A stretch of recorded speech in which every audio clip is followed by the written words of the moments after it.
Billy Luna. The bird that was chirping is a liable source, and he said, Gene, I'm telling you, they got murders coming up. And said that he was giving up cold case murders, and he gave up 2, and Joey's name was involved. This was one of Joey's guys. Falls under his umbrella. For his part, Merlino denies any connection to Marconi or the murder. They blame me for everything, he said, even the war in Yugoslavia. Federal officials say a 26-year-old cold case with links to the mob has been solved. 60-year-old Richard Leedy was charged with murder, attempted murder, and other crimes for the mob-style killing of Guarino Gino Marconi. That shooting happened back on April 10th of 1999 outside Marconi's home on the 2400 block of South 20th Street in South Philadelphia. Marconi's girlfriend, Patricia Miley, was critically wounded in that attack. Former Action News reporter Denise James covered the shooting back in 1999. Please subscribe to the Billy Luna channel and like the video. Thank you. Let me know in the comments. Former Bonanno Family Associate turned informant Gene Borrello said on his podcast that alleged Philadelphia Mafia boss Skinny Joey Merlino is linked to an arrest in a 25-year-old cold case murder. Richard Leedy, an alleged drug dealer, was arrested for the murder of Gino Marconi. Gino Marconi was allegedly the son of a made guy in the Philly crime family, Gino Marconi Sr.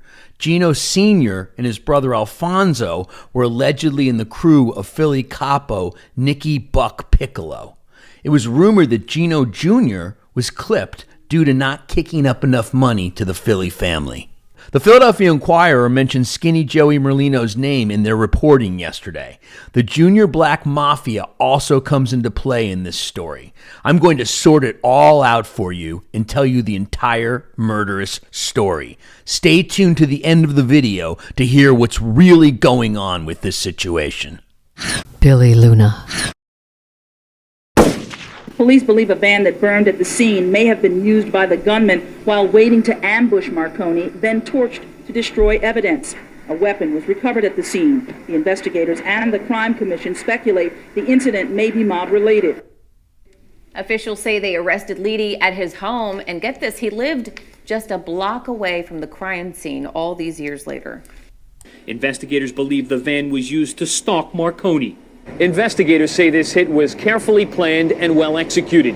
It comes at a time when the FBI and local law enforcement are conducting several high-level drug investigations in the same neighborhood. Gun to my chest, black eyes, pushed down to the ground. Richard Leedy lives a block from the murder scene. Home invaders busted into his house in February, looking for a safe full of money. They threatened to kill him. Investigators are trying to determine if these two incidents are connected.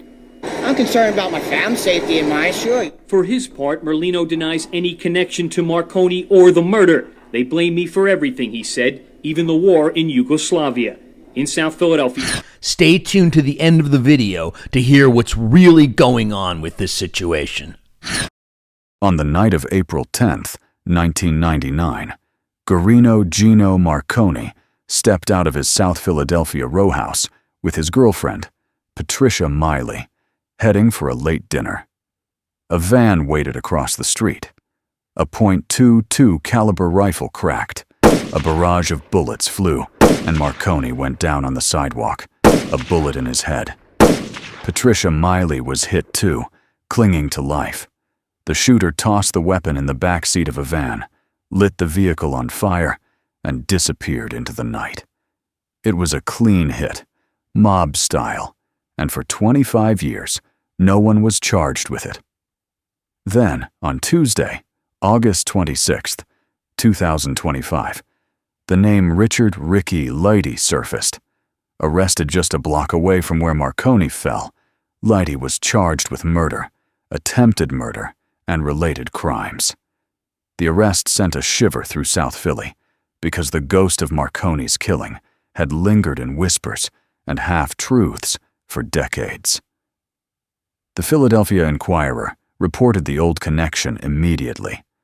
Marconi was an associate of Joseph "Skinny Joey" Merlino, allegedly the boss of the Philadelphia mob at the time. That was enough to remind everyone how tightly the city's blood and concrete are wound together. Merlino's name seems to pop up every time someone drops in South Philly. Gene Borrello, a former Bonanno associate turned rat, then podcaster, explained it bluntly. Quote, "If somebody in the last 30 years committed a crime in South Philly, Joey is to blame, because he was the boss. That's how it works in the ranks. That's how it worked the night Marconi got clipped, too. No one claimed it, but no one believed it was just random. A man like Marconi didn't make it to 42 without enemies, and in the years before his death, he was swimming in heavy waters. Drugs, mob connections, debts." Borrello said on his podcast that he had a bird chirping in his ear for months, that cold cases like Marconi's were about to come off the shelf. His co-host laid out the alleged mechanics. Quote, "With RICO, it doesn't matter who actually pulled the trigger. If the shooter is tied to the crew, the responsibility runs straight uphill. This shit runs uphill," he said. "Always does." But the murder of Marconi isn't just about mob hierarchy. It's also allegedly about where lines blurred between the Italians and the Junior Black Mafia, JBM for short. The JBM weren't kids by 1999. They started in the 1980s, sharp suits and cold steel, staking corners across Philadelphia's neighborhoods.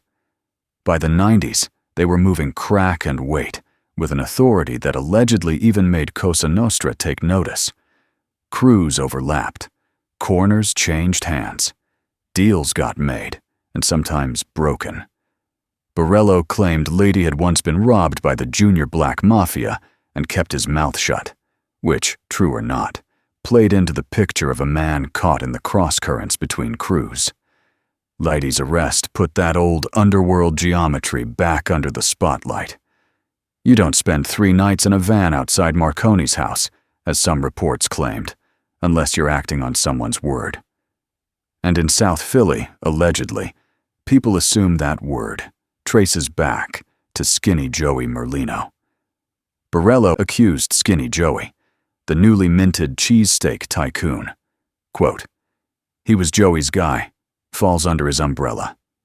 That umbrella stretches across decades of gambling debts, drug deals, and murders carried out while presidents came and went. The streets themselves haven't changed much.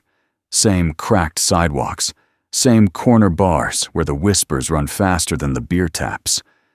But 25 years is time enough for loyalties to weaken, for shooters to go gray, for secrets to rot until they finally spill. Lady's arrest feels like more than just a solved homicide. It feels like a crack in a dam." Borrello said more could follow. Quote, "When that superseding indictment drops, you'll see people folding like lawn chairs." For 25 years, Marconi's ghost haunted South Philly. Now the arrest has written his name back into the story everyone thought had been buried. The newspapers have it. The feds have it. The podcasters have it. And the city is reminded once again. In Philadelphia, every body on the pavement is also a story about who really owns the street. Billy Luna. Although Gene Borrello implies that Skinny Joey Merlino is linked to this case, there has been no word from law enforcement to support this. I smell a rat in this case, probably more than one. As of now, Skinny's involvement is all hype and no substance. Stay tuned to the Billy Luna channel, as you know that I will keep you up to date about everything. Let me know in the comments. Billy Luna. Please subscribe to the Billy Luna channel and like the video. Thank you.